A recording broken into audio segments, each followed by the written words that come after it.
Islaamic State waliin hidhata qabu daangaa biyya Burkina Faso irraa gara Benin kaabaatti cehaa jira. Jiraataan ganda fagoo kaaba biyyattii irraa dhufe tokko aangootarraa tarkaanfii haaloo ba'iinsaa fudhatamu dhiyeessuuf jecha akka maqaan isaa hin ibsamne gaafate sodaa keessa akka jiraatu dubbateera.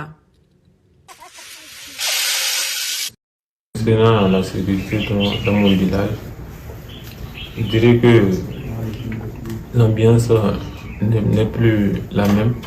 Nageenya ganda koo keessaa laalchisee haalli jiru yeroo hanga tokkoof wal fakkaataan turre hundi keenya waan dhageenyurraa kan ka'e sodaa keessa jirraa jedheera.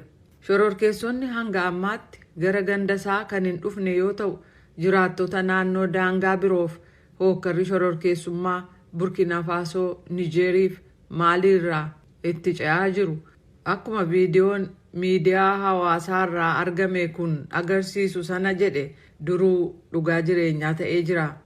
Namichi eenyummaansaa aangootarraa akka dhoffamu gaafate kun gareen shororkeessotaa gandasaa keessa darbanii mana dubartii tokkootti galuu isaanii dubbata. Isheenis gabaarraa deebitee dhuftee mana ishee keessa akka deeman isaan gaafatte sana booda ni ajjeesan jedhe. Se débrouille. Donc elle est juste allée au marché et au retour elle a été surprise. Isheen qawwee isaanii argitee waan sodaatteef iyyuu jalqabnaan ishee rukutan callisii jedhamte. Dhumarratti isheen iyyuu eegaltee jennaan ajjeesan jedhe. Xiinxaltoonni akka jedhanitti hookkarri finxaaleeyyii kun Burkina Faso irraa gara biyyoota qarqara galaana Afrikaa dhihaa kan akka Benin, Togo, Gaanaa fi Ivory Coastitti bal'ataa kan jiru yoo ta'u tarkaanfiin itti aanu immoo wal dhabdee kutaa Sahel keessa seenuudha jedhan.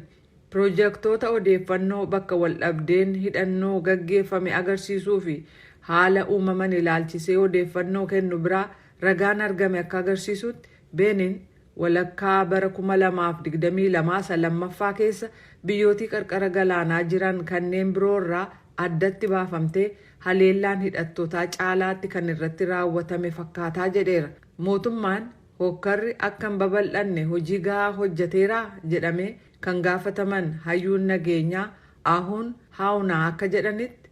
Il n'y a pas grand chose qui a été fait.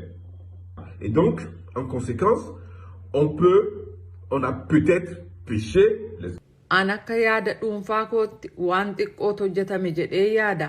Aangawoonni Benin ilaalcha meeteenyee ilaalla jedhuufi kan ibsuuf nama rakkisu qabaachuu isaaniif yakkamaa ta'uu danda'u. Sababiinsaas haalli kun hamma daangaa qarqara galaanaatti ce'uu danda'a jennee tilmaamuun ni danda'ama ture. Kunis waan nama dhibuu fi waan ta'aa jirudha jedhaniiru. Mootummaan Benin waraana baay'ee gara kaaba biyyattiitti erguun nageenya cimsuuf akkasumas hidhattoota paarkii biyyoolessaa Penjaarii eegan gargaaruuf yoo ta'u isaanis haleellaa shororkeessotaan rukutaman. Xiinxaltoonni akka jedhanitti deebiin gama waraanaan kennamaa jiru dhiibbaa geessisaa jira. Garuu dhiyeenya kana dhaabbati Neezerlaandis keessa maadheeffatee fi hariiroo addunyaa qoratu Klingel Institute jedhamurraa gabaasni ba'e akka hubachiisetti bara darbe kana jechuun 2022 Benin kaabaa keessatti gochi hookkaraa gaggeeffame hedduu fi isa mootummaan ifatti beeksise sana ni caala.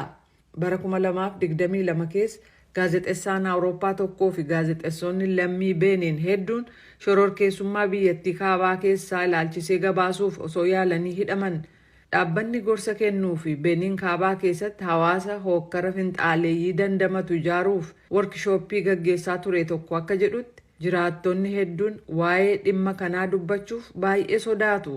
Dhaabbata kanarraa Annaliis Barnard akka jedhanitti. Many of the comments that we got in the research was everyone and anyone could be a terrorist right now. We have no idea who's who, but we're scared to talk about what we're seeing.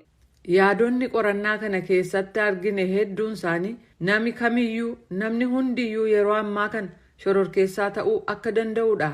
Eenyuyyuu maal akka ta'e gonkumaan beennu waan argaa jirruu fi waan nu yaaddeessu dubbachuu sodaannee jirra.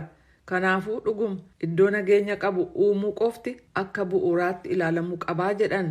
Mootummaan Benin dhimma kana ilaalchisee gaaffiif deebii akka gaggeessuuf afeerraa dhiyaateef deebii hin laannee jechuudhaan oduu gabaasaan raadiyoo sagalee Ameerikaa Henry